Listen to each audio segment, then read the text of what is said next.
l'effet de périartérite noueuse qui est une autre vascularite nécrosante. Vous savez que les vascularites nécrosantes, terme sur lequel on va revenir, regroupent les vascularites associées aux ANCA et la périartérite noueuse, ou qu'on pourrait d'ailleurs appeler les périartérites noueuses. Et donc, si on regarde la nomenclature de Chapel-Hill, donc vous savez ce qui nous donne un petit peu la définition et le cadre sur comment nommer les vascularites, eh bien, la périartérite noueuse, c'est une vascularite des vaisseaux principalement de moyen calibre qui, contrairement aux vascularites à ANCA, ne touche pas les glomérules, donc il n'y a pas de glomérulonéphrite, il n'y a pas d'atteinte des artérioles, des capillaires et des vénules, donc il n'y a pas d'hémorragie alvéolaire et il n'y a pas d'ANCA. Et quand on dit il n'y a pas d'ANCA, il faut bien noter que pour nous, avoir des ANCA, c'est quand on a des ANCA anti-MPO ou anti-PR3, anti-myéloperoxydase ou protéinase 3. Avoir des ANCA dits sans spécificité, qui n'ont ni spécificité anti-MPO ni PR3, pour nous, ça n'a pas de valeur, ça équivaut à des ANCA négatifs. Donc, ne pas trop devant des ANCA négatifs, positifs en immunofluorescence exclusivement se dire « Ah, ben, il y a des ANCA, ça ne peut pas être ça ». Et à l'inverse, ne pas surdiagnostiquer des vascularités ANCA parce qu'il y a des ANCA sans spécificité. Et donc, la périartérite noueuse, c'est un prototype de vascularite nécrosante ANCA négative par opposition aux vascularites nécrosantes ANCA positives. Et vous voyez que c'est une vascularite où on voit de la nécrose fibrinoïde, qui est en fait cette lésion où on voit un remplacement de la média par du matériel nécrotique de couleur un peu éosinophile. Donc, c'est un phénomène très agressif pour la paroi vasculaire et donc souvent, il y a une thrombose du vaisseau en son sein et bien entendu un infiltrat inflammatoire. Et ce qui va être responsable des manifestations cliniques dans ces vascularites, c'est la souffrance de l'organe, l'ischémie, voire la nécrose de l'organe atteint. Et c'est pourquoi, en fonction de la taille des vaisseaux concernés, on n'a pas la même façon pour la maladie de s'exprimer. Alors, Loïc vous a un peu parlé d'histoire de la médecine. Et c'est assez rigolo la façon dont la périartérite noueuse a été décrite initialement, parce qu'elle a été décrite, comme Loïc vous l'a dit, par Kussmaul et Mayer. Et en fait, quand Eric Matheson, qui est un médecin de la Mayo Clinic, avait repris c'est un peu un historien de la médecine, de la vascularite, il aime bien se plonger dans les anciens grimoires, et il avait été dit que l'observation qu'avait décrit un peu le patient original permettant de décrire la maladie, elle donnait une idée un peu du niveau d'altération de l'état général que pouvaient avoir et que peuvent avoir encore les patients atteints de périartérite noueuse, puisque vous voyez que les premières impressions des docteurs à l'époque, c'était que le patient, qui était un jeune tailleur de 27 ans, qui arrivait au CHU de Fribourg, on va dire comme équivalent, c'était un de ces patients pour lequel on peut déjà dire que ça va tourner vinaigre avant même de savoir quel est le diagnostic. Ce que certains appellent le look score. En gros, voilà, la façon dont est le malade, ça donne une idée. Et vous voyez que la première impression était celle d'une âme perdue dont les derniers jours sont comptés. Donc, c'est pour vous dire qu'en fait, c'était une description qui était initiale de ces patients, c'est qu'ils ont un état d'altération de l'état général qui va être très important. Et ça, c'est important de le rappeler parce que c'est des choses qui, sur le plan clinique, sont vraiment une porte d'entrée importante que cette altération de l'état général massive. Alors, les critères à l'époque de l'American College of Rheumatology en 90, qui étaient les premiers critères de classification des vascularites, ils avaient l'intérêt, au moins, plus que de les connaître par cœur, que de donner en tout cas les principaux items qui étaient importants pour identifier cette vascularite. Et vous voyez qu'il ressortait cette altération de l'état général avec un amaigrissement important, des lésions cutanées qui ne sont pas spécifiques de la périartérite noueuse, mais qui se voient dans les phénomènes, en tout cas, de thrombose ou de vascularite thrombosante des vaisseaux de moyen calibre et qui peuvent donner du livédo. Il y avait l'orchite, la fameuse douleur ou gonflement testiculaire, les douleurs musculaires, et ça, c'est un élément très fort. Et Un élément auquel il faut que vous connaissiez, c'est que les vascularites musculaires, que ce soit dans le cadre de la périartérite noueuse au premier plan, mais également des vascularites à ANCA, c'est que ça va donner des myalgies assez intenses à CPK normales. Parce que ce n'est pas un processus inflammatoire comme dans une myopathie inflammatoire avec une myolyse diffuse qui fait monter les CPK, c'est des phénomènes beaucoup plus segmentaires et focaux. Et donc, le tableau classique de la vascularite, eh bien, c'est des myalgies à CPK normales. Il y avait l'atteinte des nerfs, l'hypertension artérielle qui témoignait d'une néphropathie vasculaire, et puis à l'époque, l'infection par le virus de l'hépatite B qui pouvait expliquer environ un tiers des malades atteints de périartérite noueuse. Et puis, on va revenir sur les anomalies artériographiques qui étaient les fameux microanévrismes. Alors, vous voyez que c'est une maladie qui est rare, mais dont l'incidence et la prévalence a baissé essentiellement concomitamment de la vaccination contre l'hépatite B, mais pas uniquement, également probablement des mesures d'hygiène. Et tout ça pour dire qu'il y avait une partie des périartérites noueuses dont on pensait qu'elles étaient, entre guillemets, une espèce de réaction inflammatoire de l'organisme à un facteur déclenchant, et notamment un facteur infectieux viral ou infectiologique, et que donc l'hépatite B, quand on voit le taux de vaccination en France, n'a pas permis à lui tout seul d'expliquer la baisse, et donc il y a probablement les mesures d'hygiène également, et que depuis quelques années, sans que ça soit soutenu par des études épidémiologiques de bonne qualité, on a quand même l'impression que c'est une maladie qui revient un peu. Alors, dans ce qu'on va aborder, il y avait bien entendu la vascularite idiopathique primitive qu'on appelle la périartérite noueuse primitive, mais il faut noter que, et c'est pour ça que j'ai intitulé le topo « Les périartérites noueuses », c'est qu'il y a une multitude d'autres causes qu'on va regrouper derrière des périartérites noueuses un petit peu secondaires, où il y avait des virus, au premier rang desquels, bien entendu, l'hépatite B, mais ça s'est vu avec l'hépatite C, le VIH, le parvo B19, l'infection chronique par le virus de l'EBV également. Et on va voir qu'il y a des maladies auto-inflammatoires et notamment certaines maladies génétiques.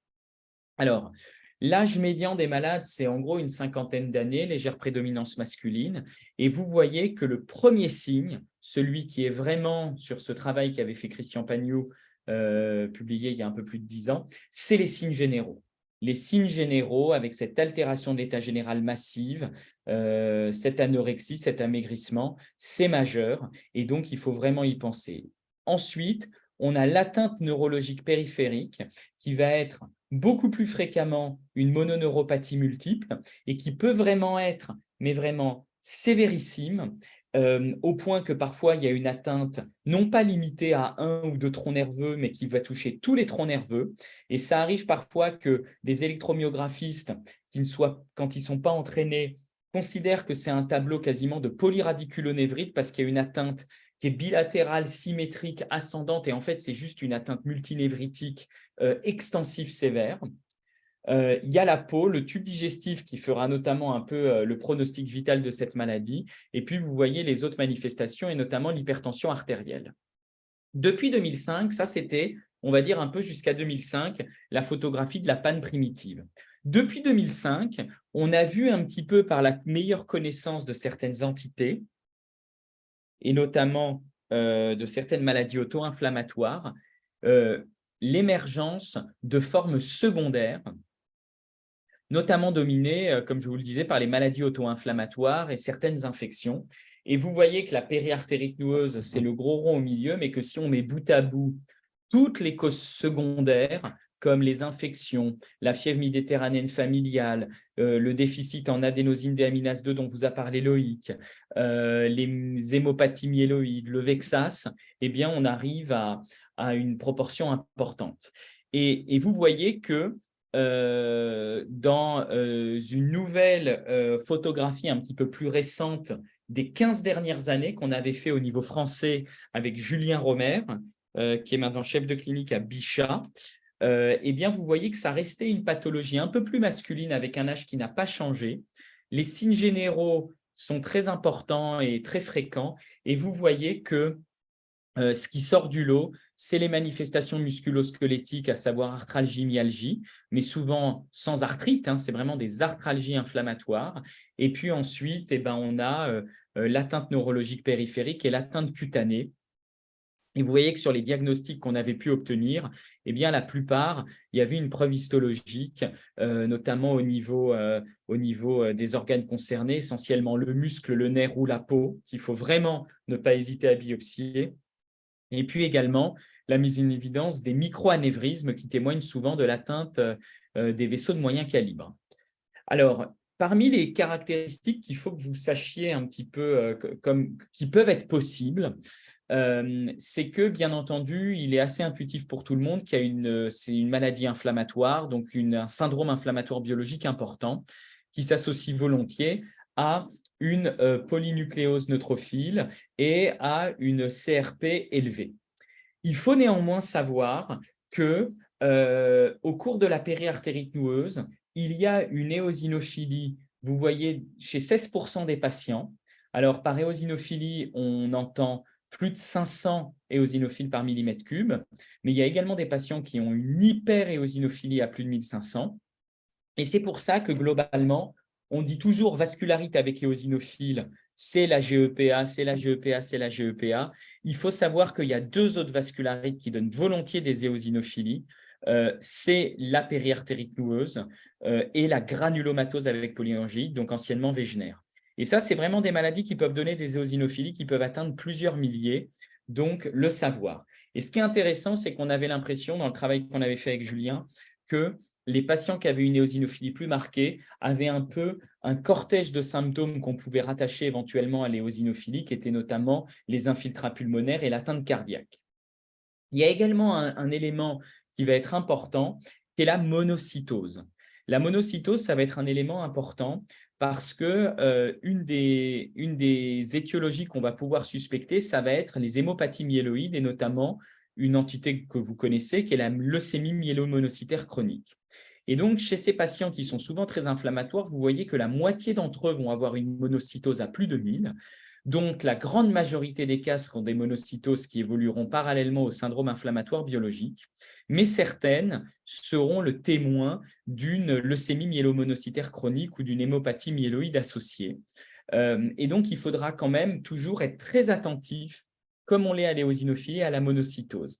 Et vous voyez que ces monocytoses, qui sont volontiers associées à un syndrome inflammatoire plus marqué, eh bien, c'est des formes volontiers plus cognées, avec une atteinte digestive, une orchite, une atteinte rénale à type de néphropathie vasculaire. Et cette atteinte digestive, il faut vraiment s'en méfier comme de la peste, parce que ce qui tue les patients en 2023, ce n'est pas l'atteinte neurologique périphérique, qui va être très handicapante au quotidien, avec notamment des séquelles neuropathiques ou motrices. Ça pourrit le quotidien. Mais en revanche, ce qui tue les patients encore, c'est l'atteinte digestive avec les perforations digestives, les souffrances digestives, les ischémies mésentériques. Donc, méfiez-vous comme de la peste de ces formes-là parce qu'elles sont très agressives. Alors, vous voyez qu'avec Julien, quand on avait fait un peu la photographie, on voyait qu'aujourd'hui, entre 2005 et donc 2020, globalement, 2/3 à 3/4 des formes de PAN restaient des formes primitives et 1/3 presque étaient des formes dites secondaires. Et vous voyez que ce qui étaient les causes principales de formes secondaires, c'était les myélodysplasies, les syndromes myélodysplasiques, avec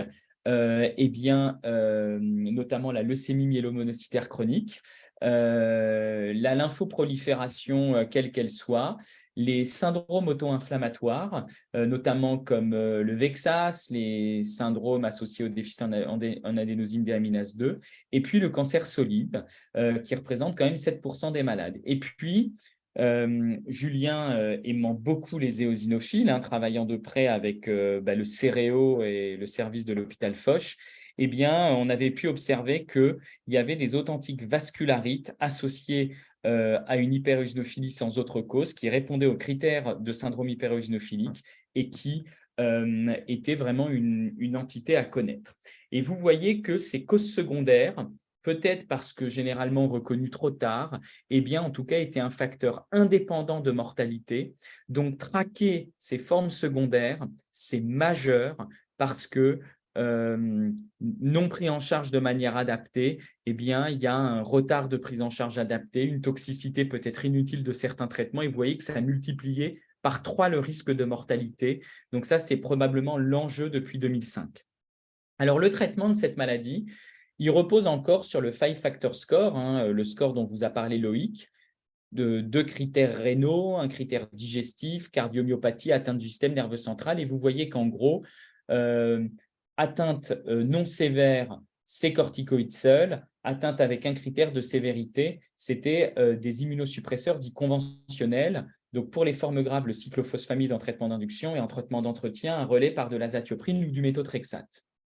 Globalement, on voit que ces stratégies conventionnelles, eh ben, elles permettaient, vous voyez, d'avoir quand même, en tout cas de ne pas empêcher totalement les rechutes dans 22% des cas, surtout dans les formes qui étaient associées non associées au virus de l'hépatite B, parce que dans les formes associées au virus de l'hépatite B, eh bien, le jour, comme Loïc Guivin vous l'a dit tout à l'heure, où ça a été démontré, et c'est Loïc Guivin qui a démontré cette association avec Christian Trépeau, un hépatologue lyonnais, eh bien, le fait d'éradiquer le virus, ça prévenait le risque de rechute. En revanche, c'était des formes très agressives avec un taux de décès important. Mais en tout cas, la stratégie fondée sur le FFS, vous voyez un petit peu ici, normalement, eh bien, vous voyez que ça, c'était avant, en pointillé, la survie globale de ces malades. Et vous voyez qu'en adaptant le pronostic, eh bien, sur un suivi à long terme, Maxime Sanson de Dijon avait montré que le pronostic, en tout cas, était quand même assez nettement augmenté par rapport à la stratégie avant ce qui était un peu un équivalent de médecine personnalisée. On tape plus fort chez les patients les plus sévères. Les Américains ont fait des recommandations. Alors, les recommandations américaines, il faut toujours un peu les prendre en se disant que l'objectif, c'est quand même pour les collègues américains de faire en sorte qu'un patient ne soit pas bloqué par son assurance de santé pour avoir accès à un médicament. Donc, parfois, ce n'est pas toujours forcément fondé sur les preuves, mais ça donne quand même des éléments de réponse. Et vous voyez que les Américains considèrent que sur une forme non sévère, mais comme sévère, il faut un traitement par immunosuppresseur, puisque vous voyez qu'il disait glucocorticoïdes et immunosuppresseurs, méthotrexate ou azathiopryne, dans une forme non sévère, en association à la corticothérapie, alors que dans une forme sévère, ça aurait été, c'est plutôt glucocorticoïdes et endoxan. Donc, vous voyez que sur les recommandations qui étaient un peu plus récentes américaines, il était proposé que ce schéma, ce soit que chez les FFS 0, à visée de consolidation et d'épargne cortisonique, eh bien, on ajoute de l'azathiopryne et du méthotrexate ou du méthotrexate, pardon.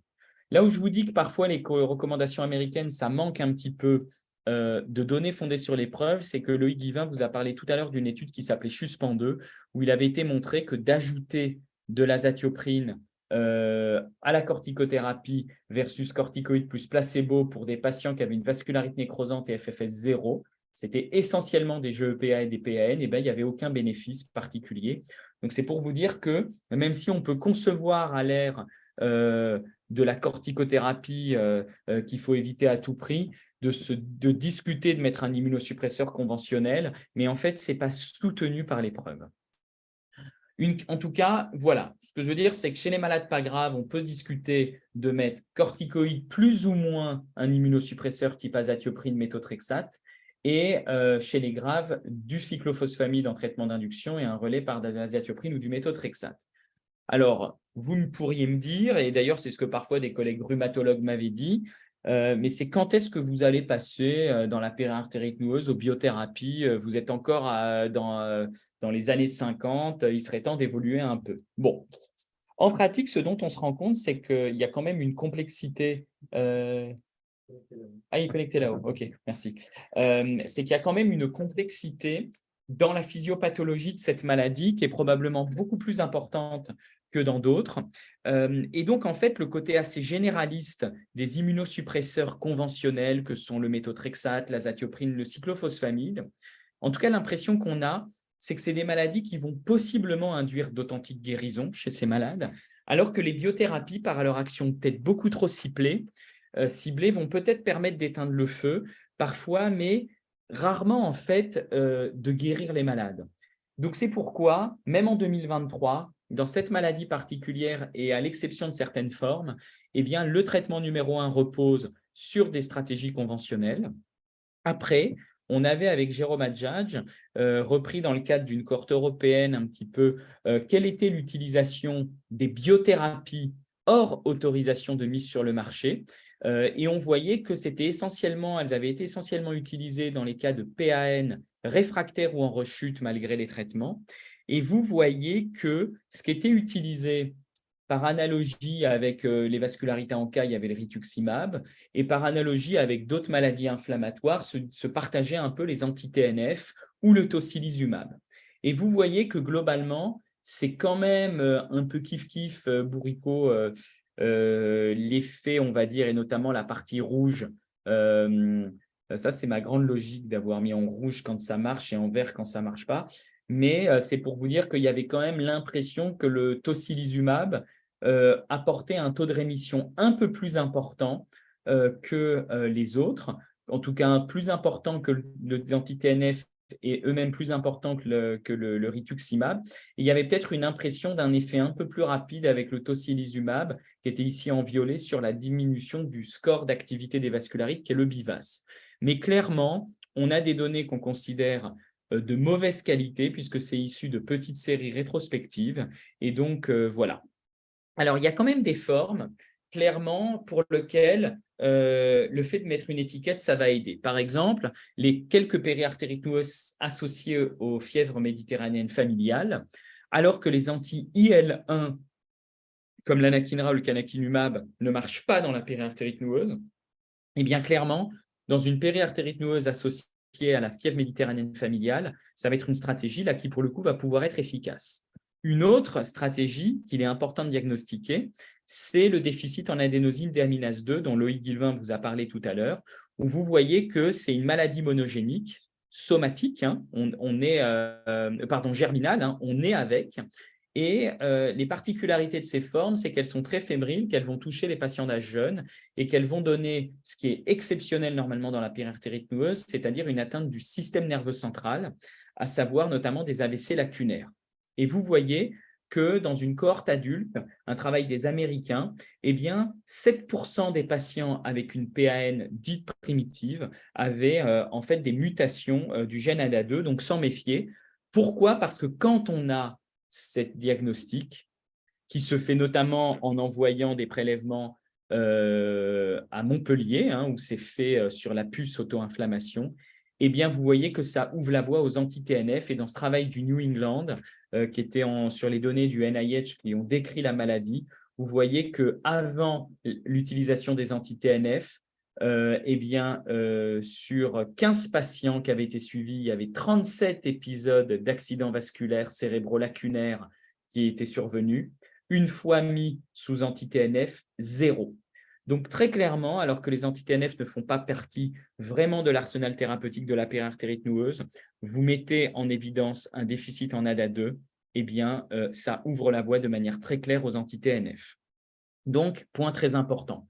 L'autre que vous devez connaître, même si c'était, on va dire, des patients qui, avant la connaissance de cette maladie, avaient été étiquetés comme une périartérite noueuse que dans 12% des cas, beaucoup moins que la polychondrite atrophiant tout de suite, c'est bien entendu le VEXAS, qui, là, vous le voyez sur des biopsies, en tout cas de malades dans la description initiale, avait une histologie cutanée qui pouvait faire évoquer une périartérite noueuse, même si certains dermatologues considèrent que c'est plutôt une vasculopathie thrombosante avec un peu d'inflammation réactionnelle, plus qu'une authentique périartérite noueuse. Et vous aviez probablement vu ou discuté de cette publication, eh bien, vous voyez qu'il y était des malades qui étaient très inflammatoires et qui avaient une augmentation des cytokines pro-inflammatoires. Et là, c'est clairement la conséquence de la mutation du gène UBA1 qui code pour une enzyme impliquée dans l'ubiquitination et dont le rôle pathogène de la mutation a été montré. Et donc, bien entendu, dès que vous suspectez cette mutation eh bien, il faut la rechercher et c'est maintenant possible dans de très nombreux centres et notamment à Paris, mon collègue Olivier Cosmiter en hématologie biologique s'est spécialisé dans cela. Je mettais à l'époque traitement non codifié parce que c'était le cas. Maintenant, on peut considérer que sans qu'on puisse dire que le traitement est parfaitement codifié, quand on a un syndrome myélodysplasique, c'est l'azacitidine, voire l'indication d'allogreffe. Et dans les formes sans syndrome myélodysplasique, se discute entre le ruxolitinib et bien précisément ce JAK inhibiteur, le Jakavi, ou le tocilizumab, l'anti-L6, les anti-TNF, par exemple, ne marchent pas du tout. Pour finir très rapidement, la périartérite noueuse cutanée, qui est une forme en fait de vascularite limitée à un organe, ce que Chappell avait appelé les single organ vasculitis, et que les dermatologues connaissent bien parce que c'est des maladies qui vont être une cause d'ulcération, de livédo, et ça va avoir une évolution très chronique et récidivante, et ça évolue très rarement vers une forme systémique. Donc en gros, on a une maladie dont le pronostic vital va être très rarement engagé, et donc, c'est pour ça que dans la stratégie thérapeutique, doit discuter un petit peu le fait de ne pas être plus délétère avec le traitement. Et vous voyez que souvent, les collègues préconisent de commencer par des traitements assez light, avec hydroxychloroquine, colchicine, puis discutent en tout cas la dizulone, après bien entendu avoir éliminé un déficit en G6PD, puis ensuite les glucocorticoïdes et plus tardivement les immunosuppresseurs. Et juste ce travail qu'avait fait Thomas Betuzzi, un dermatologue sous l'égide du groupe français d'études des vascularites, c'était pour vous illustrer qu'il y a parfois un espèce de continuum qui n'est pas simple entre la périartérite noueuse cutanée et la périartérite noueuse systémique, mais que vous voyez que ce qui était associé au besoin d'avoir plusieurs lignes thérapeutiques, eh bien, c'était d'avoir une neuropathie périphérique, d'avoir de la fièvre, d'avoir des nodules. Et donc, tout ça laissant suspecter qu'en fait, on était à la limite de la périartérite noueuse limitée à un organe qui était la peau et quasiment à la périartérite noueuse systémique avec essentiellement une atteinte cutanéo-neurologique.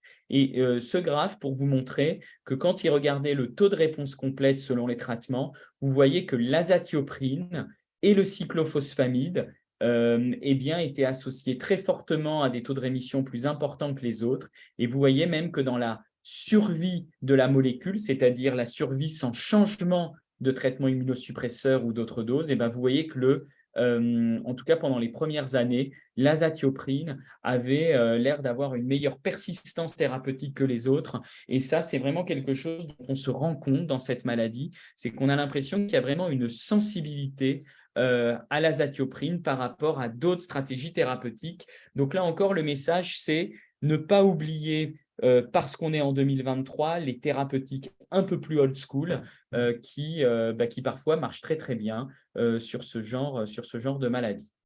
Donc pour finir, la PAN, c'est une vascularite nécrosante en CANEG. C'est une maladie qu'on revoit quand même de temps en temps. Pensez à la DA2, surtout si plusieurs cas dans une même famille, âge jeune, AVC lacunaire, atteinte cutanée récidivante. Et n'oubliez pas le Vexas, parce que ça agite un peu les internistes et pas que. Et vous savez qu'il faut y penser, surtout chez les hommes de plus de 50 ans qui ont un VGM à plus de 100 et une thrombopénie. Et le traitement, comme je vous l'ai dit, c'est les immunosuppresseurs conventionnels, ne pas sauter les étapes en allant au biologique quand on n'a pas utilisé les fondamentaux, et notamment dans cette maladie, le cyclophosphamide ou l'azatioprine.